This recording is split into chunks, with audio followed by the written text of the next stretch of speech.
안녕하세요. 오늘 저희가 함께 파헤쳐 볼 자료는 바로 인텔의 최신 기술 동향입니다. 요즘 한창 진행 중인 테크투어 2025 행사 소식부터 곧 공개될 차세대 CPU 이야기까지 인텔이 어떤 미래를 그리고 있는지, 이게 PC 시장에는 또 어떤 변화를 가져올지 한번 속속들이 알아보겠습니다. 이번 시간에는 여러 소스에서 나온 정보들을 좀 엮어서요, 인텔의 차세대 기술, 특히 많은 분들이 주목하는 펜서레이크 CPU하고 18A 공정의 핵심이 뭔지 명확히 짚어보고, 이 기술들이 앞으로 시장과 또 여러분께 어떤 의미가 있을지 함께 이야기 나눠보려고 합니다. 자, 그럼 본격적으로 시작해볼까요? 먼저 가장 따끈따끈한 소식이죠. 인텔이 지금 애리조나에서 테크투어 2025 행사를 열고 있잖아요. 네, 맞아요. 미디어와 분석가들이 모였다는데 아직은 그 비밀 유지 협약, NDA 때문에 자세한 내용이 밖으로 나오진 않고 있어요. 하지만 곧 중요한 발표들이 쏟아져 나올 거라는 거죠. 네, 맞습니다. 현지 분위기는 상당히 뜨겁다고 들리는데요. 역시 가장 큰 관심사는 차세대 노트북용 CPU 펜서레이크의 공식 공개입니다. 하지만 이번 행사는 단순히 펜서레이크만 보여주는 자리는 아니에요. 인텔이 진짜 사활을 걸고 있는 파운드리 사업의 현재 상황, 그리고 데이터 센터를 위한 새로운 제온 프로세서에 대한 중요한 업데이트로 있을 것으로 예상됩니다. CPU만 하는 게 아니군요. 네. 특히 한국 시간 기준으로 10월 9일에 엠바고, 그러니까 보도 유예 조치가 해제되는데요. 이때 이제 펜서레이크하고 핵심 기술인 18A 공정에 대한 구체적인 정보가 공개될 것으로 보입니다. 이미 참석자들이 인텔의 애리조나 오코틸로 캠퍼스랑 펩5E 공장을 둘러봤다는 소식도 있는데, 바로 이 펩5E가 인텔의 야심작 18A 공정 칩을 생산하는 최첨단 시설이거든요. 펜서레이크, 명부터 뭔가 강렬한 느낌인데요. 구체적으로 어떤 녀석인가요? 기존 CPU들이랑 비교해서 뭐가 확 달라지는 건지 궁금해요. 펜서레이크는 노트북, 그러니까 휴대용 PC를 위한 CPU입니다. 데스크톱용이 아니라 모바일용이라는 점을 먼저 확실히 해두는 게 좋겠네요. 현재 시장에 선보인 루나레이크, 나 그 이전 세대인 메테오레이크의 계보를 잇는 제품이라고 보시면 됩니다. 기술적으로 가장 주목해야 할 점은 인텔 자체의 최첨단 공정 기술인 인텔 18A 노드를 사용한다는 겁니다. 그 18A 공정? 네, 인텔에게는 정말 중요한 기술적 전환점이 될 수 있는 제품이죠. 성능 면에서는 그 고성능 코어하고 고효율 코어로 구성된 컴퓨터 칩렛, 그러니까 연산 담당 핵심 부품들이 업그레이드 됩니다. 칩렛이요? 네, 칩렛이라는 건 요즘 반도체 설계 방식인데요. 하나의 큰 칩을 통째로 만드는 대신에 기능별로 작은 전문 칩렛들을 레고 블록처럼 만들어서 조립하는 방식이에요. 이게 수율이나 성능 조합 면에서 좀 유리할 수 있거든요. 아하. 그리고 내장 그래픽 성능도 크게 기대되는데요. 완전히 새로운 아키텍처인 XE3 기반의 셀레스티얼 GPU 코어가 탑재됩니다. 그럼 CPU 안에 들어가는 그래픽 칩도 완전히 새 걸로 바뀐다는 거군요. 그렇습니다. 게임이나 그래픽 작업 성능 향상이 예상되는 부분이죠. 루머나 일부 유출 정보를 보면 최대 16개의 CPU 코어랑 16개의 스레드 구성 가능성이 언급되고요. 흥미로운 점은 모든 부품을 인텔 18A 공정으로만 만드는 게 아니라 필요에 따라 일부 칩렛, 타일이라고도 부르는데요. 이런 건 TSMC의 N3E 같은 외부 공정을 활용할 수도 있다는 이야기도 나옵니다. 정말요? 인텔 칩인데 TSMC 공정을 쓴다고요? 네, 그럴 수 있다는 거죠. 이건 인텔이 자체 생산 능력뿐 아니라 외부 파운드리도 전략적으로 활용하겠다는 유연성을 보여주는 대목이죠. 또 연말까지 텐서레이크 기반의 AI PC용 칩이 출하될 거라는 보도가 나오는 걸 보면 AI 연산 능력 강화에도 상당히 공을 들인 것으로 보입니다. 정말 많은 기술이 집약되는군요. 그중에서도 핵심은 역시 18A 공정인 것 같은데요. 이게 도대체 어떤 기술이길래 인텔 스스로도 우리 역사상 가장 중요한 혁신 중 하나다라고까지 이야기하는 건가요? 네, 인텔이 18A 공정에 거는 기대가 정말 큽니다. 2011년에 인텔이 핑팻이라는 3차원 구조 트랜지스터를 세계 최초로 대량 생산에 도입하면서 기술 리더십을 보여줬었는데 18A는 그때 이후로 가장 중요한 트랜지스터 기술 혁신이라고 자평할 정도니까요. 핵심은 두 가지 새로운 기술의 통합입니다. 첫째는 파워비아라는 후면 전력 공급 기술. 파워비아? 네. 둘째는 리본팻, GAA 게이트 어라운드 트랜지스터 구조입니다. 파워비아, 리본팻, 이름만 들어서는 감이 잘 안 오는데요. 좀 더 쉽게 설명해 주실 수 있을까요? 물론이죠. 파워비아부터 설명드리면 이건 말 그대로 전력을 공급하는 길을 칩 뒷면으로 옮긴 기술입니다. 기존에는 칩 표면에 데이터가 오가는 신호선하고 전력을 공급하는 전력선이 복잡하게 얽혀 있었어요. 네, 그렇죠. 마치 좁은 도로에 일반 차량이랑 대형 화물차가 뒤섞여 달리는 것과 같죠. 파워비아는 이 화물차, 즉 전력선들을 위한 전용 지하 터널을 뚫어준 셈입니다. 아, 지하터널 비유 좋네요. 네, 이렇게 하면 지상도로, 그러니까 칩 표면의 교통체증, 신호 간섭이나 혼잡이 줄어들어서 승용차, 데이터 신호들이 더 빠르고 원활하게 달릴 수 있게 되는 거죠. 결과적으로 CPU의 작동 속도를 높이고 전력 효율도 개선할 수 있습니다. 중요한 건 이 후면 전력 공급 기술을 실제 양산에 적용하는 건 인텔이 파운드리 경쟁사들 중에서 가장 빠르다는 점입니다. 오, 가장 먼저요? 네, 기술적 우위를 점하려는 인텔의 승부수라고 볼 수 있죠. 와, 비유를 들으니 확 와닿네요. 전력 공급 방식을 바꾸는 것만으로도 성능 향상을 쾌할 수 있다니 흥미롭습니다. 그럼 리본펫 GAA는 뭔가요? 리본펫 GAA는 트랜지스터 자체의 구조를 혁신한 겁니다. 트랜지스터는 전류의 흐름을 제어하는 스위치 역할을 하는데요. 기존의 핀펫 구조는 물고기 지느러미처럼 생긴 3차원 구조 위로 게이트, 그러니까 전류를 제어하는 문이 덮는 방식이었습니다. 네. 그런데 리본펫 GAA는 여기서 더 나아가 전류가 흐르는 채널, 리본 모양인데요. 이 채널의 사면 전체를 게이트가 감싸는 구조, 게이트 올어라운드입니다. 아, 사방을 다 감싸는 거군요. 그렇죠. 채널을 더 완벽하게 감싸서 제어하기 때문에 전류 누설을 줄이고 더 적은 전력으로 더 빠르고 정밀하게 스위치를 켜고 끌 수 있게 됩니다. 즉, 성능과 전력 효율을 동시에 개선하는 차세대 트랜지스터 기술인 거죠. 그렇군요. 파워비아가 전력 공급의 도로를 개선하는 거라면 리본펫 GAA는 자동차 엔진, 즉 트랜지스터 자체를 업그레이드하는 거네요. 그럼 이 18A 공정으로 성능은 얼마나 좋아지는 건가요? 인텔 발표에 따르면 이전 세대 공정인 인텔 3하고 비교했을 때 동일 전력 소모 대비 성능, 즉 와트당 성능은 약 15% 향상되고요. 동일 면적에 얼마나 더 많은 트랜지스터를 집적할 수 있는지를 나타내는 칩 밀도는 약 30% 높아진다고 합니다. 15% 성능, 30% 밀도 향상? 네. 다만 순수하게 트랜지스터 밀도만 따지면 경쟁사인 TSMC나 삼성의 비슷한 세대 공정에 비해 아직 조금 부족하다는 평가도 업계에선 나오고 있어요. 그럼 밀도가 좀 떨어진다는 건 약점 아닌가요? 그럴 수도 있지만 인텔은 앞서 말씀드린 파워비아 후면 전력 공급 기술이 제공하는 실제 성능 향상 효과가 이런 밀도 차이를 상쇄하고도 남을 잠재력이 있다고 보는 것 같습니다. 아, 밀도는 좀 낮아도 실제 성능은 더 좋을 수 있다. 네, 그런 전략인 거죠. 즉, 단순 밀도 경쟁보다는 실제 작동 성능과 효율에서 앞서 나가겠다는 겁니다. 이런 기술적 차별성 때문에 많은 글로벌 테크 기업들이 인텔의 18A 공정에 관심을 보이고 있는 상황입니다. 단순히 스펙 경쟁이 아니라 실제 구현되는 기술의 가치를 보고 있다는 거군요. 맞습니다. 이 18A 공정은 말씀하신 대로 애리조나에 새로 짓고 있는 팹 52하고 팹 62 공장에서 주력으로 생산됩니다. 특히 팹 52는 올해 말까지 월 1000장에서 5000장 규모의 웨이퍼 생산을 시작해서 2026년에는 월 15,000장, 최종적으로는 월 3만 장까지 생산량을 빠르게 늘려나갈 계획입니다. 와, 생산량도 엄청나네요. 그렇죠. 이것은 미국 본토에서 최초로 2나노미터급 최첨단 공정의 대량 생산이 시작된다는 점에서 상징적인 의미도 매우 큽니다. 이미 올해 3분기부터 일부 미국 고객사를 대상으로 제한적인 18회 웨이퍼 출하가 시작되었다는 소식도 있었고 4분기에는 인텔 자체 CPU, 아마도 펜서레이크의 초기 생산 물량이 나올 것으로 예상됩니다.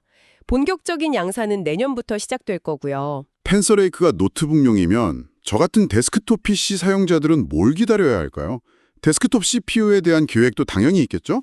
네, 데스크톱 사용자들을 위한 계획도 준비 중입니다. 코드명 노바레이크인데요. 내년 이후 등장을 목표로 하고 있습니다. 현재까지 나온 루러들을 종합해보면 정말 놀라운 변화들이 예고되어 있어요.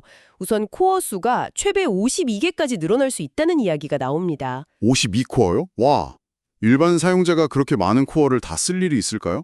물론 게임이나 일반 작업에서는 그 정도 코어가 다 필요 없을 수도 있습니다. 하지만 영상 편집, 3D 렌더링, 과학 연산 등 전문가 수준의 작업에서는 코어 수가 많을수록 유리하죠. 또 하나 주목할 점은 AMD가 게이밍 성능을 높이기 위해 CPU에 대용량 캐시 메모리를 추가로 쌓는 3D V캐시 기술을 사용하고 있는데 네, 그거 유명하죠. 인텔도 이에 맞서 BLLC라고 추정되는 새로운 형태의 대용량 캐시 기술을 노바레이크에 적용할 거라는 소문이 있습니다. 게임 성능 향상을 염두에 둔 포석으로 보입니다. 아, AMD의 X3D 캐시에 대항하는 기술이군요. 그렇죠. 그런데 여기서 데스크톱 사용자분들이 꼭 알아두셔야 할 중요한 변화가 있습니다.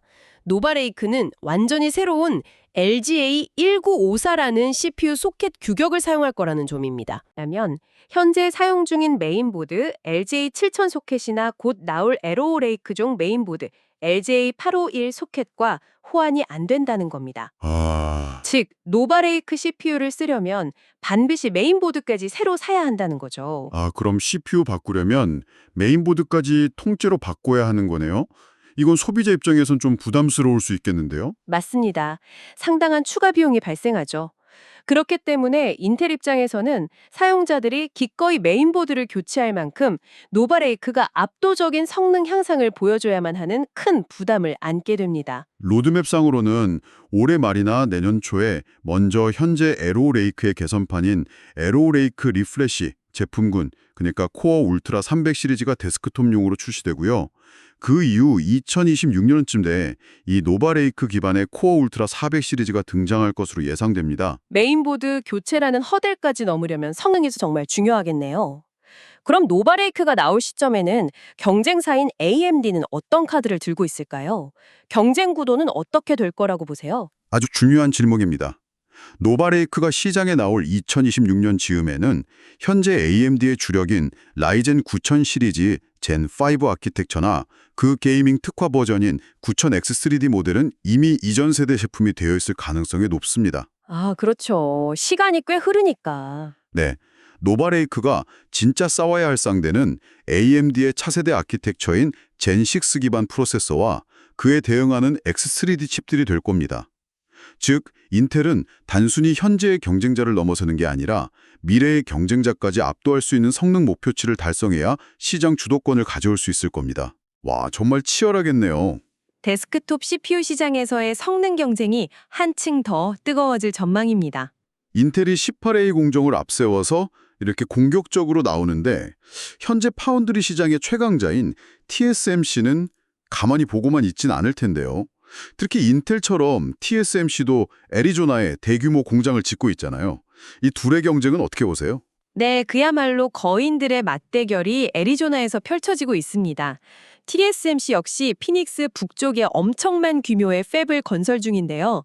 첫 번째 팹 21 1단계는 이미 올해 4분기부터 4나노 공정 생산을 시작했습니다. 벌써 시작했군요. 네, 두 번째 팹 2단계는 원래 3나노 공정을 도입할 예정이었는데 완공은 됐지만 양산 시점을 더 앞당기기 위해 노력 중이라고 하고요.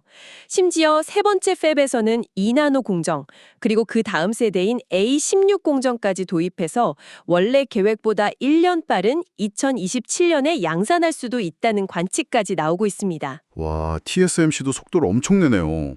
TSMC 역시 미국 내 생산 거점 확보와 차세대 기술 개발에 전력을 다하고 있는 거죠.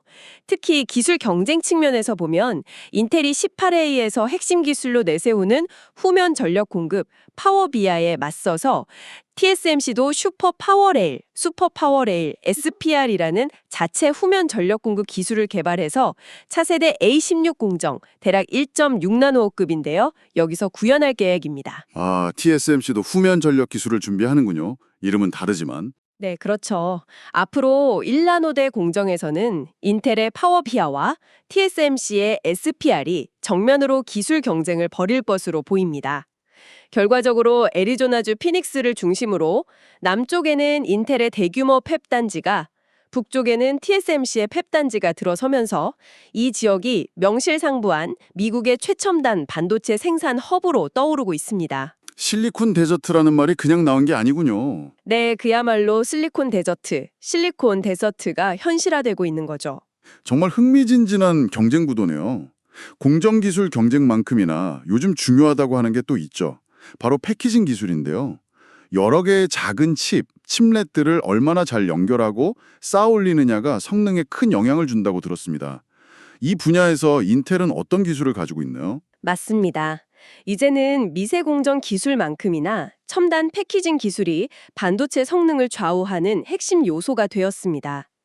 인텔은 이 분야에서 두 가지 주력 기술을 가지고 있는데요. 하나는 포베로스라는 3D 스태킹 기술이고 다른 하나는 EMIB, Embedded Multi-Die Interconnect Bridge라는 2.5D 패키징 기술입니다. 포베로스는 칩을 위로 쌓는 거고 EMIB는 옆으로 연결하는 건가요? 네, 그렇게 이해하시면 쉽습니다. 포베로스는 말 그대로 칩 위에 다른 칩을 직접 쌓아 올려서 레고 블록처럼 3차원으로 만드는 기술이고요. EMIB는 여러 개의 칩 다이를 나란히 놓은 다음 그 칩들 가장자리 아래에 아주 작은 실리콘 조각, 브릿지를 심어서 고속도로처럼 연결하는 기술입니다. 아, 다리를 놓는 거군요. 네, TSMC의 코OS 기술처럼 칩 아래 전체에 넓은 실리콘판, 인터포저를 까는 방식에 비해서 EMIB는 필요한 부분에만 브릿지를 넣기 때문에 설계가 더 유연하고 특정 응용에서는 비용 효율적일 수 있다는 장점이 있습니다. 인텔은 특히 EMIB 기술을 활용해서 데이터 센터 등에서 점점 더 중요해지는 실리콘 포토닉스, 즉 빛으로 데이터를 전송하는 광학 침례 기술과 결합한 맞춤형 솔루션을 대형 고객사들에게 제공하고 있습니다. 빛으로 데이터를 보내는 기술까지? 네. 현재 사용하는 일반적인 유기기판 기반의 EMIB 기술로도 이미 표준 노광 마스크 크기, 레티클 사이즈의 9배가 넘는 아주 큰 면적의 고성능 칩을 만들 수 있다고 하니 AI 가속기나 고성능 컴퓨팅 칩 개발에 매우 유리한 기술이라고 할 수 있죠. 앞으로 칩들이 점점 더 커지고 복잡해질 텐데 패키징 기술도 계속 발전해야겠네요. 그렇습니다. 앞으로 패키징 크기는 계속 커지고 칩과 칩을 연결하는 배선 간격은 5마이크로미터, 그러니까 머리카락 굵기의 약 120 이하로 더 미세해질 겁니다. 5마이크로미터 이하요? 와... 네. 이렇게 되면 현재 주로 사용하는 유기 소재 기판으로는 한계에 부딪힐 수 있어요. 그래서 인텔은 2028년경 도입을 목표로 글래스코어 기판, 즉 유리, 글래스를 핵심 소재로 사용하는 차세대 기판 기술을 개발하고 있습니다. 기판을 유리로 만든다고요? 유리는 깨지기 쉽지 않나요? 물론 특수 처리된 유리를 사용하겠죠. 유리는 기존 유기 기판보다 더 단단하고 열 변형이 적어서 더 미세한 배선을 안정적으로 형성할 수 있고 더 큰 크기의 패키지를 만들기에 유리합니다. 이 기술에는 유리의 미세한 구멍을 뚫어 전극을 연결하는 TGV, 스루글래스 바이아 같은 고난도 공정이 필요한데요. 이 때문에 대만의 관련 소재 및 장비 업체들이 수혜를 볼 수 있다는 분석도 나옵니다. 또한 인텔의 차세대 서버 CPU인 클리어워터 포레스트는 18A 공정으로 2020년 상반기에 출시될 예정인데 이때 차세대 3D 패키징 기술인 포베로스 다이렉트도 함께 적용될 예정이어서 패키징 기술의 혁신은 계속될 전망입니다. 오늘 인텔의 테크투어 2025 소식부터 펜서레이크, 18A 공정, 노바레이크, 그리고 TSMC와의 경쟁과 첨단 패키징 기술까지 정말 방대한 내용을 다뤄봤네요. 단순히 새 CPU가 나온다는 차원을 넘어서 반도체 제조 공정 자체의 근본적인 혁신과 칩을 묶는 기술의 발전, 그리고 그를 둘러싼 치열한 기술 패권 경쟁까지 현재 진행형인 반도체 산업의 역동적인 모습을 깊이 있게 들여다본 것 같습니다. 네, 오늘 이야기를 종합해보면 인텔은 18A 공정과 그 핵심인 파워비아 후면 전력 공급 기술을 통해 과거의 압도적인 기술 리더십을 되찾겠다는 강력한 의지를 보여주고 있습니다. 동시에 인텔 파운드리 서비스 IFS를 통해 외부 고객을 유치하려는 노력도 강화하고 있고요. 파운드리 사업도 중요하니까요. 그렇죠. 뿐만 아니라 포베로스, EMIB, 그리고 미래의 글래스 기판 같은 첨단 패키징 기술에 대한 투자도 아끼지 않고 있죠. 앞으로 노트북 시장에서 펜서레이프가 얼마나 성공을 거둘지, 그리고 데스크톱 시장에서 노바레이크가 AMD의 차세대 주자들과 어떤 경쟁을 펼칠지, 마지막으로 인텔과 TSMC 간의 1나노대 공정 및 패키징 기술 경쟁이 어떻게 전개될지가 향후 몇 년간 PC와 서버 시장의 판도를 결정짓는 가장 중요한 관전 포인트라 될 것입니다. 네, 정말 주목해야 할 부분들이 많네요. 오늘 저희가 함께 나눈 이야기들이 청취자 여러분께서 앞으로 펼쳐질 복잡한 반도체 기술 변화의 흐름을 이해하시는 데 조금이나마 도움이 되었으면 좋겠습니다. 다음에 또 흥미로운 주제에 대한 깊이 있는 분석으로 찾아뵙겠습니다.